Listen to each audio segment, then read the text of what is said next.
Bonjour, je veux continuer les épisodes de l'histoire de ma vie et pour t'en parler, je me sers de mon livre De l'enfer à l'espoir, une autobiographie que j'ai écrite. Alors j'en étais à la communauté, j'étais toujours dans cette communauté des béatitudes et j'étais dans la maison de Suisse de Ventône. Alors comme je te disais, il y avait pas mal d'événements là-bas qui se sont produits, qui m'ont un peu enlevé mais toutes ces illusions que j'avais sur la communauté, cette joie que j'avais, ce plaisir que j'avais de vivre à la communauté. Et puis, je te disais justement que le climat avec le responsable de cette maison ne se passait pas très très bien. Et puis, il y avait beaucoup de choses qui me déplaisaient. Alors, il y a eu un événement qui a été très marquant pour moi, et puis un événement qui m'a vraiment fait changer complètement d'attitude au sein de cette communauté. Et cet événement, c'était un jour, on était en train de manger, on avait un repas. Alors, c'était un repas où il y avait des invités, et puis il y avait des gens extérieurs à la communauté qui étaient là. Et puis à la fin du repas, le responsable, il dit, écoutez, demain, il y a des votations. Il faut savoir qu'en Suisse, on a souvent des votations parce que la Suisse est un pays très démocratique. Et dès qu'il y a quelque chose de nouveau dans le pays, dès qu'il y a un article de loi, dès qu'il y a quelque chose voilà, quelque chose d'important, on demande l'avis au peuple et le peuple est appelé à aller voter. Alors le responsable, il a dit, écoutez, j'aimerais que tous les frères et sœurs suisses de la communauté aient voté et j'aimerais qu'ils votent oui pour ça, non pour ça, non pour ça et oui pour ça. Alors moi, je me suis fâchée. Je me suis pas fâchée, mais j'ai dit non, moi je suis pas d'accord. Moi je suis suisse, et puis en Suisse on est libre de voter ce qu'on veut. Et je ne voterai pas ce que toi tu me dis, mais je voterai ce que moi je suis, ce que je veux, ce que j'ai envie de voter, parce que c'est ainsi. Et le responsable l'a très mal pris, Jean-Marie l'a très mal pris. Il n'a rien dit à ce moment-là, mais après il m'a pris à part à la cuisine et il m'a dit, écoute Katia, tu n'as pas le droit de me parler comme ça. Je ne suis pas d'accord que tu me parles comme ça. Tu n'as pas le droit de t'opposer à ce que je te demande de faire et tu dois accepter ce que je veux que tu fasses. Et voilà, c'est ainsi. C'est ainsi, et puis je suis pas d'accord, et d'ailleurs on va tout faire pour te briser, parce que c'est pas normal que tu agisses comme ça. Et après ce jour, il m'a mis une religieuse. Bon, cette religieuse, c'était une sœur qui était novice comme moi, qui avait aussi l'habit.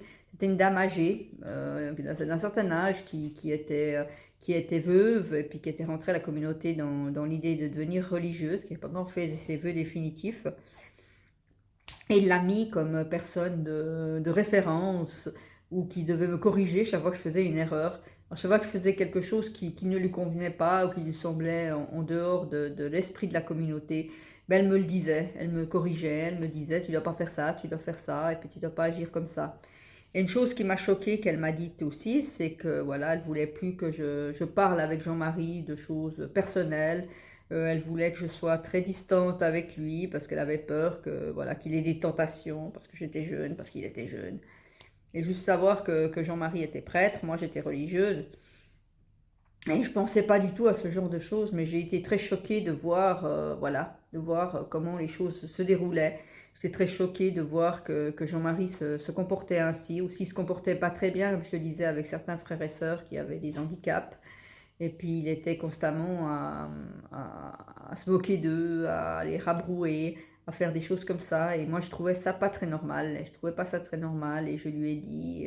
Et je devenais vraiment contestataire. Je veux dire, je me révoltais, je disais les choses, je commençais à m'exprimer et puis à dire les choses qui ne me convenaient pas. Il y avait pas mal de choses qui ne me convenaient pas. Il y avait aussi le fait bon, la communauté avait pris un chien. C'était, je pense, quelqu'un qui était proche de la communauté qui avait donné ce chien.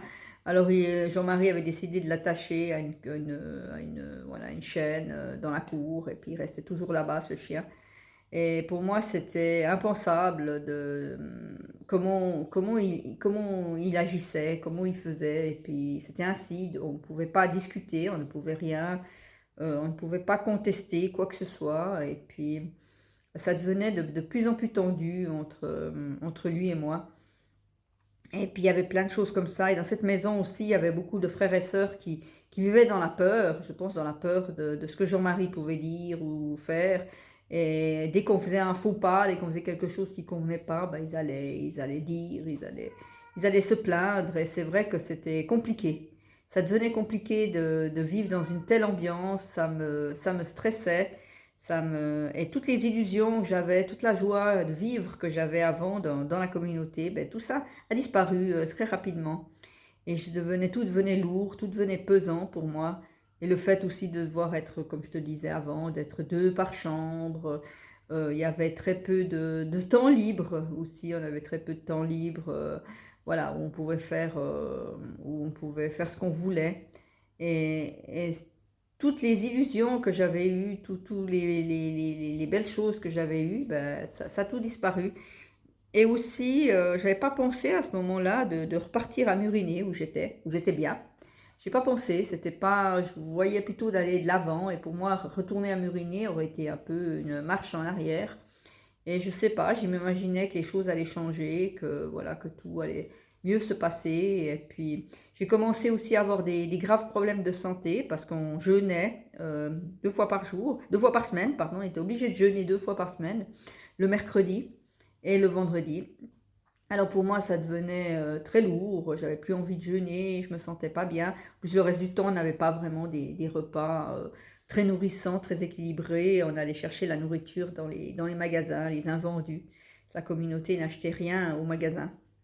Alors voilà, c'était. Et puis j'ai dit à Jean-Marie que je voulais arrêter de jeûner parce que pour moi c'était plus possible quoi. Je me sentais pas bien et ma santé s'est vraiment aggravée. J'ai eu des douleurs à l'estomac, j'ai été hospitalisée et là les médecins ont demandé, ils ont vu que j'avais perdu beaucoup de poids aussi, j'étais en dessous du poids normal quoi.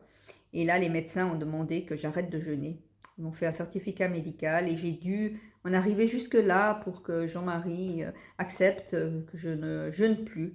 Et le fait de ne pas jeûner, c'était juste manger un bol de riz, donc c'était pas extraordinaire non plus, mais ça me permettait au moins voilà, de pouvoir manger quelque chose.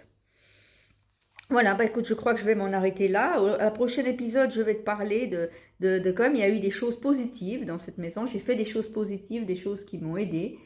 Et puis après, je te parlerai de la suite de mon parcours. Après, j'ai changé de maison, je suis partie ailleurs et je suis restée encore de nombreuses années, quelques années dans cette communauté. Mais je te raconterai la suite des événements. Merci à toi d'avoir suivi cette vidéo. Je t'invite à liker si tu as aimé cette vidéo. Je t'invite à la partager aussi. Et je t'invite à t'abonner à ma chaîne si tu as envie d'entendre la suite des événements et la suite de ma vie. Merci à toi.